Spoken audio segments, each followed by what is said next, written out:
Recently, Aisha Christina, who is an animal rights activist, was brutally attacked along with her team in Delhi. They run an animal shelter called the Neighborhood Woof and were picking up dogs for sterilization when they were attacked.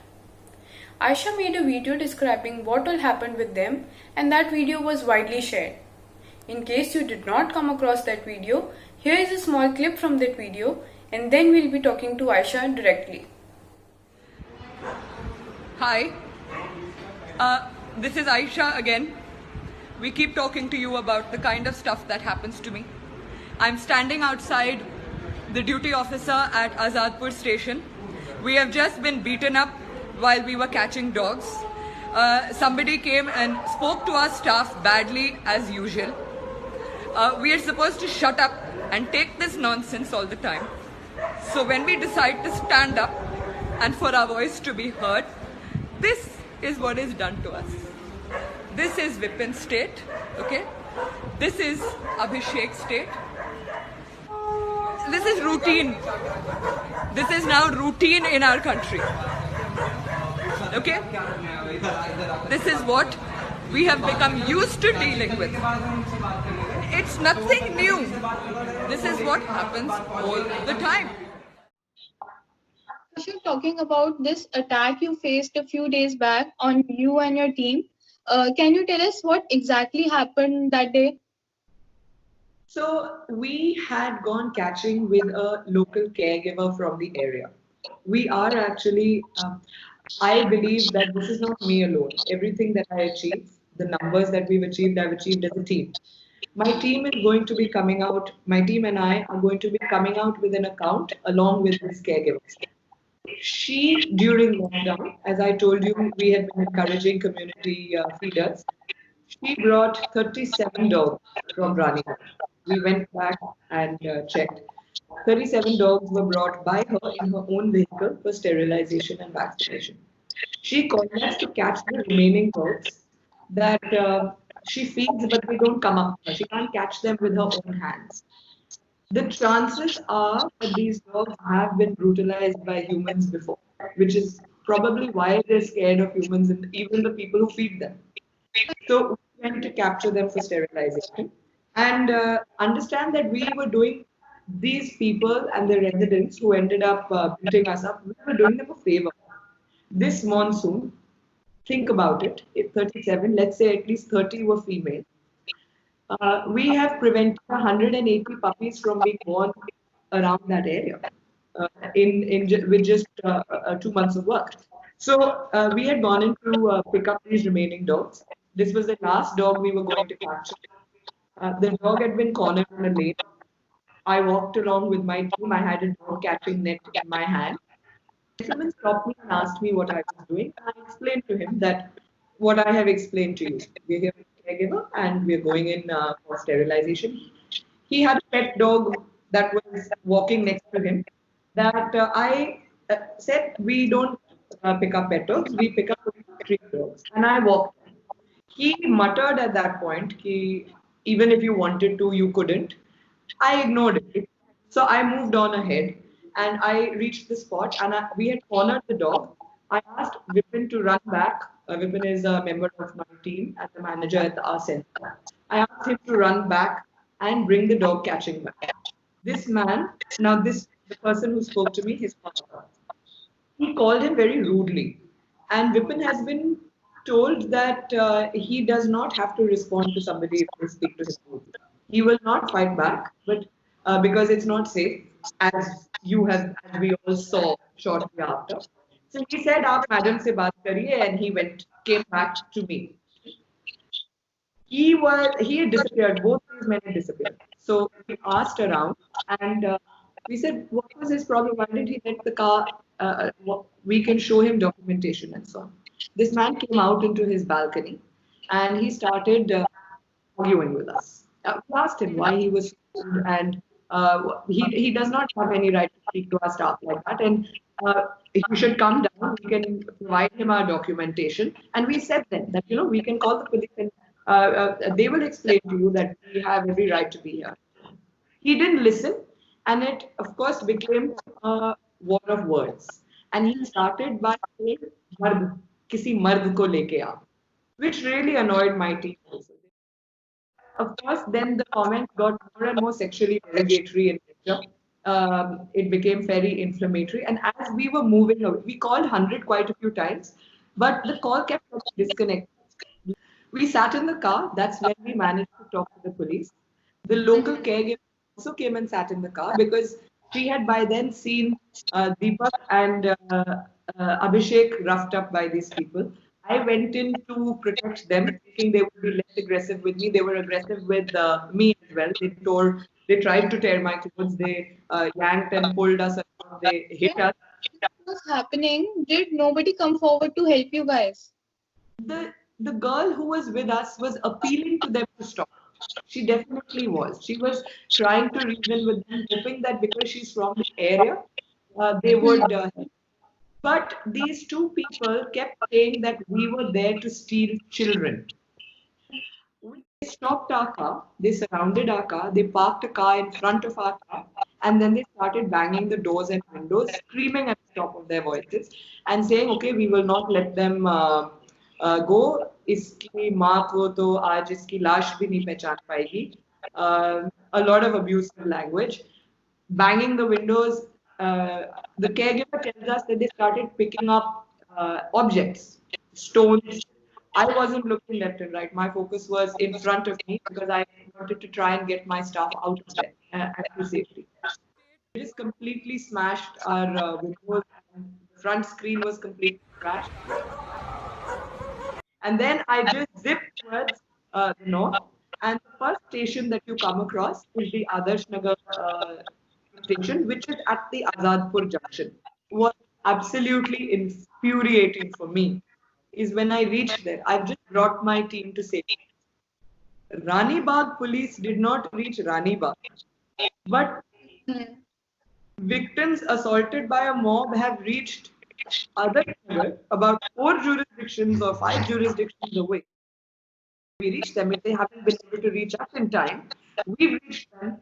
The first thing the police officer said to me, and the reason I went live, one is the violence, but the reason I went live is because the first question they asked me when I walked into the station is, "Why are you here?" You know, what a question to ask a woman who's walked in a battered, smashed car and a bleeding face and three other boys with torn clothes, clearly visibly assaulted.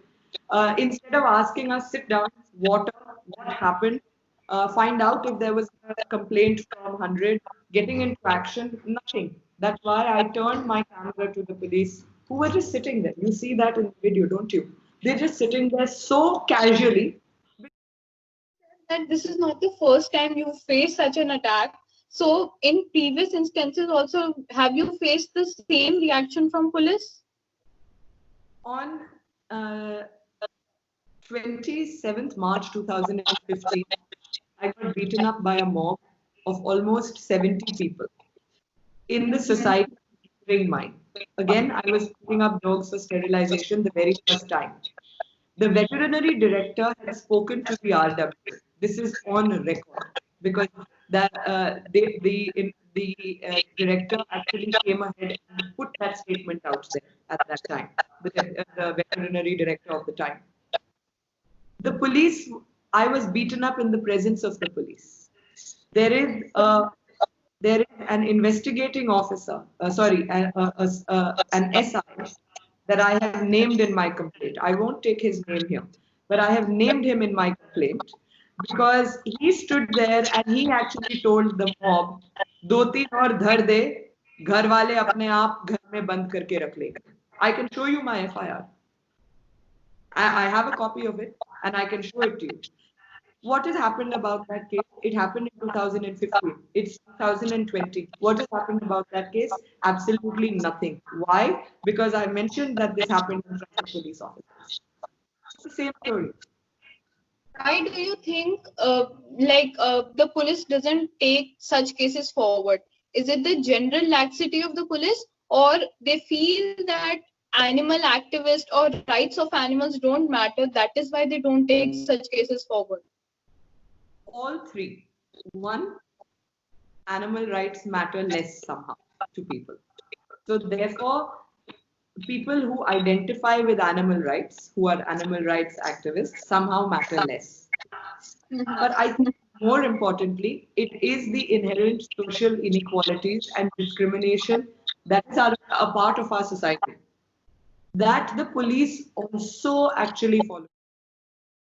But why do you think that I have to go and accompany my staff all the time? Because if they go on their own, neither do the police take them seriously, nor do the public take them seriously. They usually surround them. And Do you always face opposition from the general public also, or do you find people who support your cause also? Neighborhood Woof, in its name, should tell you that we are for the neighborhood. So it was formed with the belief, and this was, as I told you, I discovered as a college student. There are countless people who like dogs, countless people who look for animals in different capacities. So there are also those people. So we were born to support those people.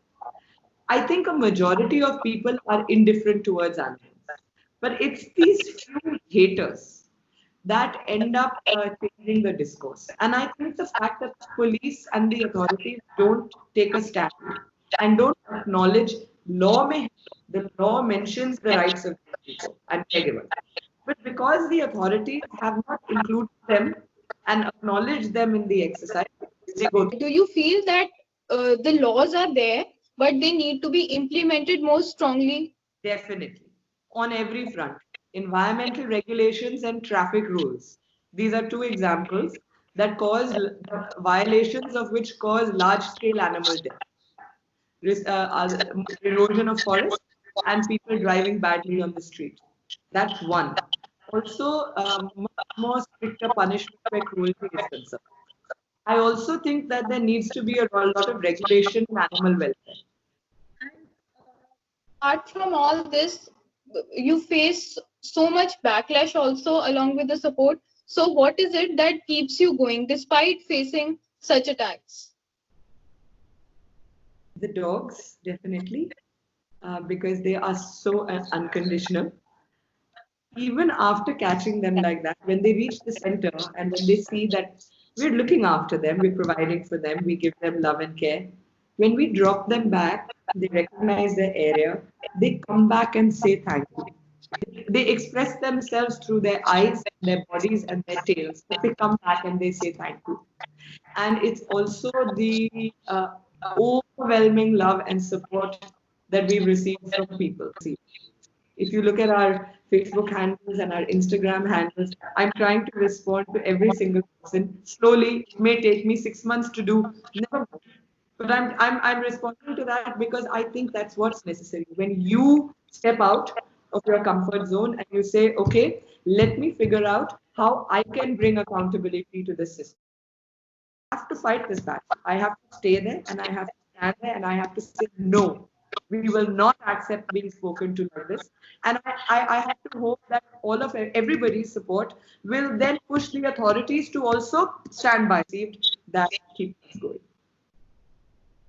Before we conclude this, how do you feel that the general public who are not so much into animal activism or like the general people, how can they help animals in their everyday lives on their part? I think people could do with awareness. A lot of the problems that happen on the street happen if these people knew the work that we were doing was actually helping them out. They knew it, they thought they could get away with bad language. That's a different issue. But in the larger context, I think that if people understand how community feeders actually help us tackle the problem of stray animals, what are we doing? We're sterilizing them. So we're reducing the numbers of stray animals. Isn't that the goal? And the more community caregivers and feeders there are, the less stray an animal will be. Dogs bite, but all dogs need to go to jail. So these illogical arguments, I think we need to talk about it more, discuss it more, and that's going to happen only when we're a little more compassionate. Only when there's a discourse and people are more aware about how to solve the issue, that is how we move forward from here. Yes. Absolutely. Thank you so much for talking to us, and thank you so much for doing what you are for the animals. I hope that no animal activist or even you have to face something like this again. We are going to continue fighting for that because that was exactly my point. I am empaneled by municipal to do this. If this is what happens to me, imagine how demoralizing it would be for all the caregivers, especially women out there. So it is for them and it is for the animals that we are going to continue fighting. And thank you really for helping us spread awareness about this cause and for bringing it to the public forum.